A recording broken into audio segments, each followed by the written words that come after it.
Hi friends, ఎలా ఉన్నారు? పొద్దున్నుంచి నేను డ్రైవ్యూలో బుకింగ్స్ తీసుకోలేదు. ఎందుకంటే ఇవాళ సాటర్డే నైట్ బుకింగ్స్ ఎక్కువగా ఉంటాయి. ముఖ్యంగా పబ్ బుకింగ్స్. అంటే కస్టమర్స్ పబ్కి వెళ్తారు కదా, పబ్స్కి వెళ్తే డ్రింక్ చేస్తారు కదా, డ్రింక్ చేస్తే డ్రంక్ అండ్ డ్రైవ్ కూడా ఉంటుంది కదా. కాబట్టి వాళ్ళు డ్రంక్ అండ్ డ్రైవ్లో దొరకకుండా ఉండడానికి డ్రైవ్యూ యాప్లో డ్రైవర్స్ని బుక్ చేస్తారు. సో వాళ్ళని తిరిగి ఇంటికి సేఫ్గా రీచ్ అయ్యేలా చేసే బాధ్యత మాది. సో అలా బుకింగ్స్ వస్తాయి. ముఖ్యంగా ఇవన్నీ వన్ వే బుకింగ్స్. అంటే కస్టమర్ దగ్గరికి వెళ్తాం, కస్టమర్తో పాటు కార్ని డ్రైవ్ చేస్తాం, కస్టమర్ని వాళ్ళ ఇంటి దగ్గర డ్రాప్ చేస్తాం. అంతే, మన వర్క్ అయితే అయిపోతుంది. అంటే ఒక బుకింగ్ కంప్లీట్ అయిపోతుంది. ఇలా ఒక్క బుకింగ్ చేస్తే ఎంత వస్తుంది అంటే, నేను ప్లేస్ డ్రైవర్ని కాబట్టి ప్లేస్ బుకింగ్స్కి నాకు ఒక డ్రాప్కి 250 రూపీస్ డే టైంలో అయితే వస్తుంది. ఇది నైట్ టైం కాబట్టి టైం నైట్ 10 గంటలు దాటితే నాకు 250 ప్లస్ 150 ఎక్స్ట్రా రావడం జరుగుతుంది. ఎవ్రీ బుకింగ్కి వస్తుంది. మరి చూద్దాం ఈ సాటర్డే ఈరోజు నేనైతే ఇప్పుడు 7:30కి ఒక బుకింగ్ని తీసుకున్నాను. మరి నాకు ఇవాళ ఎన్ని వన్ వే డ్రాప్స్ దొరుకుతాయో చూద్దాం. ఎంత సంపాదిస్తానో ఈ వీడియోలో మీకు ప్రూఫ్తో సహా క్లియర్గా చూపిస్తాను. ఓకే గాయ్స్, ర్యాపిడో బుక్ అయిపోయింది. మనం ఇప్పుడు పికప్ లొకేషన్కి వెళ్ళిపోదాం. ర్యాపిడో బుక్ చేసుకుని పికప్ లొకేషన్కి వెళ్తూ ఉంటే సడన్ షాక్, నాకు ఒక మెసేజ్ వచ్చింది. ఆ మెసేజ్ ఏంటో మీరే చూడండి. Customer has cancelled your current booking. Don't report to the pickup point. Don't call the customer. For any questions contact the DriveU dispatch team. అంటే మీరు ఇప్పుడు తీసుకున్న బుకింగ్ కస్టమర్ క్యాన్సిల్ చేశాడు. కస్టమర్ లొకేషన్కి పికప్ పాయింట్కి వెళ్ళకండి, అలాగే కస్టమర్కి కాల్ చేయకండి. ఏదైనా క్వశ్చన్స్ ఉంటే డ్రైవ్యూ డిస్పాచ్ టీమ్ని కాంటాక్ట్ అవ్వండి అని చెప్పి మెసేజ్ వచ్చింది. ఇలా అవుతూ ఉంటాయి. ఇప్పుడు నాకు ఈ బుకింగ్కి సంబంధించి ₹1 కూడా రాదు, ఎందుకంటే నేను ఇంకా పికప్ పాయింట్కి రీచ్ అవ్వలేదు కాబట్టి. సో నాకు ర్యాపిడో ఛార్జ్ కూడా బొక్క. రాత్రి 7:30కి బుకింగ్ ఉంటే నేను మధ్యాహ్నం 2:30కే ఈ బుకింగ్ని రిజర్వ్ చేసి పెట్టుకున్నాను. 2 గంటల ముందు, అంటే 5:30కి ఆ బుకింగ్ యాక్సెప్ట్ చేయాలి, మనం లాగిన్ అవ్వాలి. యాక్సెప్ట్ చేశాను, అంత కరెక్ట్గానే చేశాను. కానీ కరెక్ట్గా 7:10కి నేను బయలుదేరాక కస్టమర్ అయితే క్యాన్సిల్ చేశాడు. అంతసేపు వెయిట్ చేసి నాకు అంత టైం వేస్ట్ అయిపోయి బుకింగ్ క్యాన్సిల్ అయినందుకు కూడా నాకు బాధ లేదు, ఎందుకంటే నెక్స్ట్ బుకింగ్ దొరుకుతుంది కాబట్టి. కానీ ఆ కస్టమర్ ఏమని చెప్పి క్యాన్సిల్ చేశాడో ఒకసారి మీరే చూడండి. ఇక్కడ థర్డ్ కాలంలో క్యాన్సిలేషన్ రీజన్లో కస్టమర్ ఏం పెట్టాడో చూడండి. డ్రైవర్ రిక్వెస్టింగ్ ఎక్స్ట్రా ఫేర్ అంట.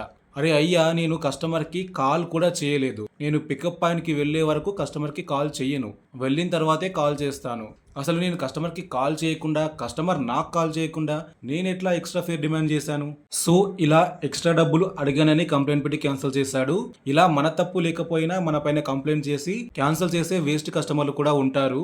దానివల్ల నాకేమైనా ప్రాబ్లం అయ్యిందా అంటే ఏం ప్రాబ్లం కాలేదు, ఎందుకంటే డ్రైవ్యూ డిస్పాచ్ టీమ్, డ్రైవ్యూ ఆఫీస్ వాళ్ళు రివ్యూ చేస్తారు. నేను కస్టమర్కి కాల్ చేశానా లేదా కస్టమర్ నాకు కాల్ చేశాడా, అసలు మేమిద్దరం మాట్లాడుకున్నామా అని చెప్పి రివ్యూ చేస్తారు. నేను కాల్ చేయలేదు, కస్టమర్ కాల్ చేయలేదు కాబట్టి ఆ కస్టమర్ ఇష్టమున్న రీజన్ పెట్టుకొని నాకైతే ఏం ప్రాబ్లం కాదు. ఈ వీడియో చూస్తున్న డ్రైవ్యూ డ్రైవర్స్ ఒక్క విషయం గుర్తుపెట్టుకోండి.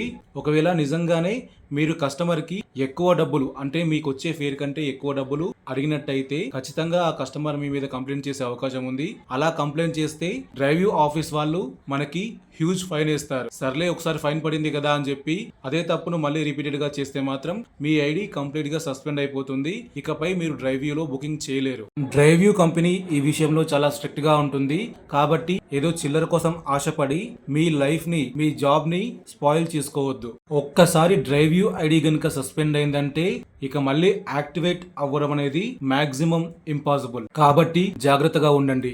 ఆ బుకింగ్ క్యాన్సిల్ అయిపోయిన తర్వాత నాకు నెక్స్ట్ బుకింగ్ అయితే వచ్చింది నైట్ 7:42కి. కాకపోతే ఇది వన్ వే డ్రాప్ కాదు, కస్టమర్ 6 అవర్స్ బుక్ చేశారు. అంటే నైట్ 2 గంటల వరకు ఈ బుకింగ్ అయితే కంటిన్యూ అవుతుంది. నేను కస్టమర్కి కాల్ చేసి బుకింగ్ కన్ఫర్మ్ చేసుకుని మళ్ళీ అదే ర్యాపిడో డ్రైవర్ని రిక్వెస్ట్ చేసి కస్టమర్ లొకేషన్కి అయితే వెళ్తున్నాను. మొత్తానికి ఫస్ట్ క్యాన్సిల్ అయిన బుకింగ్ వల్ల నాకు ₹60 బొక్క. చూద్దాం ఈ 6 గంటల బుకింగ్ ఇంకా ఎక్స్టెండ్ అవుతుందా, నా లాస్ కవర్ అవుతుందా, మొత్తానికి నేను ఎంత సంపాదించాను అనేది మీకు ఖచ్చితంగా ప్రూఫ్ అయితే చూపిస్తాను.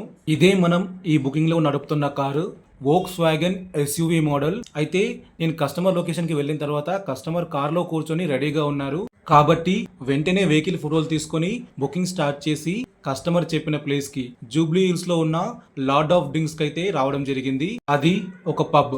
కస్టమర్ లోపలికి వెళ్తూ వెళ్తూ నేను అడగకుండానే నాకు డిన్నర్ చేయమని ఒక 500 రూపీస్ ఇచ్చారు. అసలు నేను కస్టమర్ ని అడగలేదు, అడగకుండా ఆయనే ఇచ్చారు టిప్ రూపంలో. సో ఇలా కస్టమర్ మనం అడగకుండా మనకి టిప్ ఇస్తే మనం తీసుకోవచ్చు, కానీ మనం అడగడం మాత్రం తప్పు. సో అక్కడ నాకు ర్యాపిడోలో లాస్ అయిన 60 రూపీస్ అయితే దానికన్నా ఎక్కువగానే కవర్ అయింది. దానికి నేను చాలా హ్యాపీ. వెహికల్ కూడా చాలా స్మూత్ గా ఉంది, ఆటోమేటిక్ ట్రాన్స్మిషన్. మళ్ళీ చాలా రోజుల తర్వాత ఒక లగ్జరీ వెహికల్ నడుపుతున్న ఫీలింగ్ అయితే నాకు కలిగింది. మేము 7:45 కి కస్టమర్ పికప్ లొకేషన్ నుంచి స్టార్ట్ అయ్యాము. అక్కడ నుంచి జూబ్లీ హిల్స్ రావడానికి 8:30 అయింది. అంటే కరెక్ట్ గా 45 మినిట్స్ పట్టింది. కస్టమర్ 2 hours లో బయటకు వస్తా అన్నారు. అంటే 10:30 వరకు బయటకు వస్తా అన్నారు. బయటకు వచ్చి కాల్ చేస్తా అన్నారు. కానీ ఆల్రెడీ 10:30 అవుతుంది. నాకు తెలుసు ఒక్కసారి పబ్ లోపలికి వెళ్ళిన తర్వాత 2 hours లో రిటర్న్ రావడం అనేది మాక్సిమం జరగదు. కస్టమర్ బయటకు వచ్చేసరికి 12 అయింది. అంటే పబ్ క్లోజ్ అయిన తర్వాతే కస్టమర్ బయటకు వచ్చారు. నేను ఎక్స్పెక్ట్ చేసినట్లుగానే ట్రిప్ అయితే ఎక్స్టెండ్ అవుతుంది. కస్టమర్ అక్కడ నుంచి నానక్రామ్ గూడలో ఉన్న షెరిటన్ హోటల్ కి అయితే వచ్చారు. ఇది హోటల్ మాత్రమే కాదు, లోపల డ్రింక్స్ కూడా దొరుకుతాయి. డ్రింక్స్ అంటే ఏంటో మీకు అర్థమైంది అనుకుంటున్నాను. అక్కడ హోటల్ దగ్గర లోపలికి వెళ్ళడానికి చాలా రష్ అయితే ఉంది. నేను లైన్ లో వెయిట్ చేస్తుంటే కస్టమర్ దిగిపోయి నడుచుకుంటూ లోపలికి వెళ్ళిపోయారు. ఇప్పుడు నేను వెహికల్ ని పార్క్ చేసుకోవాలి. మెల్లమెల్లగా లోపలికి వచ్చి ఈ హోటల్లో నేను -3 అంటే B3లో వెహికల్ అయితే పార్క్ చేశాను. కానీ అక్కడ మొబైల్ సిగ్నల్ రాదు, కాబట్టి ఖచ్చితంగా పైకి రావాలి. కానీ అక్కడ లిఫ్ట్ లేదు. మళ్ళీ 3 floors నేను మెట్లు ఎక్కి పైకి వచ్చాను. పైకి వచ్చి అక్కడే హోటల్ బయట కూర్చున్నాను. ఒక 1 hour తర్వాత కస్టమర్ అయితే మళ్ళీ నాకు కాల్ చేశారు. 1 hour లో కస్టమర్ బయటకు వచ్చేసారు. హమ్మయ్య, ఇక అయిపోయింది, ఇంటికి వెళ్తాం అనుకున్నాను. కానీ అనుకోకుండా ఇంకొకటి జరిగింది. కస్టమర్ అయితే చాలా మంచి వ్యక్తి. బయటికి రాగానే నేను మళ్ళీ 3 floors కిందకి వెళ్ళి కార్ని పైకి తీసుకొచ్చాను. కస్టమర్ కార్లో కూర్చున్న తర్వాత నీకేమైనా నిద్ర వస్తుందా లేదా ఏదైనా పని ఉందా, నువ్వు వెళ్ళాలనుకుంటే ట్రిప్ క్లోజ్ చేసి వెళ్ళొచ్చు, లేదా కంటిన్యూ అవ్వాలనుకుంటే ఇంకాస్త టైం పడుతుంది, ఉంటావో వెళ్తావో నీ ఇష్టం అని నాకు చెప్పారు. నేనైతే ఉంటాను సార్ అని చెప్పాను. సో కస్టమర్తో పాటు కస్టమర్ ఫ్రెండ్ కూడా ఒకరు వచ్చారు. వాళ్ళు వెళ్ళిపోతాను అంటే వాళ్ళని జూబ్లీ హిల్స్ లో ఉన్న వాళ్ళ ఇంటి దగ్గర డ్రాప్ చేసి మళ్ళీ కస్టమర్ పార్క్ హయత్ కి అయితే వచ్చారు. పార్క్ హయత్ అనేది కూడా ఒక ఫేమస్ హోటల్. దాంట్లో పెద్ద పెద్ద సెలబ్రిటీస్ ఉంటారు. జూబ్లీ హిల్స్ KBR పార్క్ కి దగ్గరలో ఉంటుంది ఈ హోటల్. నేను కస్టమర్ ని పార్క్ హయత్ లో డ్రాప్ చేసి పార్కింగ్ లోకి అయితే వెళ్తున్నాను. ఇక్కడ చూడండి, ఇది cricket team Sunrisers bus. అంటే మన సన్ రైజర్స్ టీం మొత్తం ఇప్పుడు ఈ పార్క్ హయత్ హోటల్లోనే స్టే చేస్తున్నారు. నేను కార్ని పార్క్ చేసిన తర్వాత మళ్ళీ ½ an hour లోనే కస్టమర్ నాకు కాల్ చేశారు. కాల్ చేసి బయటికి రమ్మన్నారు. అక్కడ నుంచి కస్టమర్ని పికప్ చేసుకొని వాళ్ళ ఫ్రెండ్ ఇంటికైతే వెళ్ళారు. అక్కడే కస్టమర్ ట్రిప్ ఎండ్ చేయమన్నారు. నేను ట్రిప్ ఎండ్ చేశాను. కానీ అక్కడ కూడా నాకు ఒక ప్రాబ్లం ఎదురైంది. ఏంటంటే కస్టమర్ నాకు బిల్ పేమెంట్ చేస్తుంటే నాకు పే అవ్వట్లేదు. నా SBI బ్యాంక్ సర్వర్ ప్రాబ్లం వల్ల అలా అవుతుంది. సో కస్టమర్ అయితే లోపలికి వెళ్ళిపోయారు. We will be in touch, no problem, I will try again, I will pay you అని చెప్పి వెళ్ళిపోయారు. యాక్చువల్లీ మా డ్రైవ్యూ కంపెనీ రూల్ ప్రకారం కస్టమర్ పేమెంట్ చేసే వరకు, అంటే పేమెంట్ కంప్లీట్ అయ్యేంత వరకు మనం కస్టమర్కి కీ అయితే ఇవ్వకూడదు అని కంపెనీ చెబుతుంది. కానీ బయట సిచ్యువేషన్స్ అనేవి మన కంట్రోల్లో ఉండవు. కస్టమర్ కారు టైంకి పేమెంట్ చేయలేదు అని చెప్పి వాళ్ళ కార్కి మనం ఇవ్వకుండా ఉండడానికి మనం ఎవరం? సో అక్కడ మన పాత్ర కేవలం డ్రైవర్ మాత్రమే. సిచ్యువేషన్కి తగ్గట్టుగా నడుచుకోవాలి. కస్టమర్ అడగకుండానే నాకు 500 రూపీస్ టిప్ అయితే ఇచ్చారు తినమని చెప్పి. కాబట్టి కస్టమర్ మీద నాకు నమ్మకం ఉంది. ఒకవేళ కస్టమర్ పేమెంట్ చేయకపోయినా కూడా తర్వాత మనం డ్రైవ్యూ టీంతో కాంటాక్ట్ అయ్యి ఆ పేమెంట్ని మనం తెచ్చుకోవచ్చు. నేనేం చేశాను అంటే కస్టమర్కి కీ ఇచ్చేసాను. కస్టమర్ కార్డ్ తీసుకొని లోపలికి వెళ్ళిపోయారు. వెళ్ళిపోయిన తర్వాత గచ్చిబౌలి అక్కడి నుంచి 2 kilometers ఉంటుంది రాయదుర్గ్ మెట్రో స్టేషన్. సో మెల్లగా నడుచుకుంటూ అక్కడికి వెళ్ళిపోయాను. ఎందుకంటే టైం అయితే ఎర్లీ మార్నింగ్ 3:30 అవుతుంది. ఆ టైంలో నేను ర్యాపిడో బుక్ చేసుకొని ఇంటికి వెళ్తే గచ్చిబౌలి నుంచి సికింద్రాబాద్కి వస్తే నాకు 300 రూపీస్ అవుతుంది. సో అంత ఖర్చు పెట్టడం ఇష్టం లేక నేను మెట్రోకి వెళ్దామని చెప్పి మెల్లగా నడుచుకుంటూ రాయదుర్గ్ మెట్రో స్టేషన్కి అయితే వెళ్ళాను. వెళ్ళి అక్కడ కాసేపు వెయిట్ చేశాను. 1 గంట అయిన తర్వాత నేను కస్టమర్కి మళ్ళీ వాట్సాప్లో మెసేజ్ చేశాను. ఆయన నాకు వాట్సాప్ నెంబర్ ఇచ్చారు. సార్ ఇంకా పేమెంట్ రాలేదు, ఇంకొకసారి ట్రై చేస్తారా అనగానే వెంటనే ఒక 5 minutesలో నాకైతే రిప్లై ఇచ్చారు. నిజంగా గ్రేట్. అసలు కస్టమర్కి నైట్ అంతా నిద్ర లేదు, అయినా కూడా నేను మెసేజ్ చేయగానే వెంటనే రెస్పాండ్ అయ్యారు. ఇంకా పేమెంట్ రాలేదా అని అడిగారు. అవును సార్ రాలేదు అని చెప్పాను. తర్వాత నేను నా వైఫ్ ఫోన్పే నెంబర్ని కస్టమర్కి అయితే వాట్సాప్లో మెసేజ్ చేశాను. సార్ ఒక్కసారి వీలైతే ఈ నెంబర్కి పేమెంట్ చేయండి అని చెప్పి అడిగాను. కస్టమర్ అలాగే అని చెప్పి ఒక 1 అవర్లో నా వైఫ్ ఫోన్పే నెంబర్కి అయితే పేమెంట్ చేశారు. మొత్తం బిల్ వచ్చేసి 1400 చిల్లర అయింది.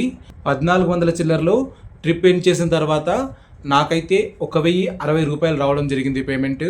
అంటే ఈ బుకింగ్ మొత్తానికి నేను 8 అవర్స్ ప్లస్ కస్టమర్తో ఉన్నాను. అలా 8 అవర్స్ ప్లస్ డ్యూటీ, అది కూడా నైట్ డ్యూటీ చేసినందుకు నాకు 1060 రూపీస్ పేమెంట్ అయితే వచ్చింది. సో నేను ర్యాపిడోలో లాస్ అయిన 60 రూపీస్ కూడా నాకు ఎలా కవర్ అయిపోయిందో చూడండి. 1060 రూపీస్లో 60 రూపీస్ నేను లాస్ అయిన అమౌంట్ చేస్తే నాకు 1000 rupees profit. 1000 rupees plus 500 customer tip ఇచ్చారు. యాక్చువల్లీ డిన్నర్ చేయమని ఇచ్చారు, కానీ ఆ ఏరియాలో మనం డిన్నర్ చేయాలి అనుకుంటే, జూబ్లీ హిల్స్ లాంటి కాస్ట్లీ ఏరియాలో డిన్నర్ చేయాలి అనుకుంటే ఆ 500 ఒక్క పూటకే ఖర్చు అయిపోతుంది.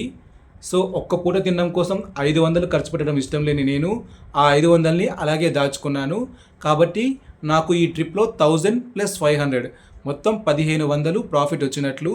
ఈ 1500లోంచి నేను రాయదుర్గం మెట్రో స్టేషన్ దగ్గర ఒక 2 అవర్స్ వెయిట్ చేసి మెట్రో ఓపెన్ అయిన తర్వాత పొద్దున్న 6 గంటలకి మెట్రో ట్రైన్ ఎక్కి మా ఇంటికి వెళ్ళిపోయాను. సో మెట్రో ట్రైన్ ఛార్జ్ 61 రూపాయలు, అలాగే అక్కడ నుంచి మా ఇంటికి ర్యాపిడో ఒక 50 రూపాయలు, మొత్తం 110 రూపీస్ అయితే అయింది. సో ఈ 1500లో 110 రూపీస్ తీసేస్తే నాకు మిగిలింది 1390 రూపాయలు. సో ఈ శనివారం ఒకే ఒక్క 1 వే బుకింగ్, ఇది 8 అవర్స్ అయినప్పటికీ కూడా ఇది 1 వే డ్రాప్ కిందకే వస్తుంది. కాబట్టి ఒకే ఒక్క 1 వే బుకింగ్ చేసి నేను 1390 రూపాయలు అయితే సంపాదించాను. సో ఇది ఫ్రెండ్స్ ఇవాల్టి వీడియో నచ్చితే ఒక్క లైక్ చేయండి చాలు. మళ్ళీ నెక్స్ట్ వీడియోలో కలుద్దాం. అంతవరకు సెలవు. నమస్తే.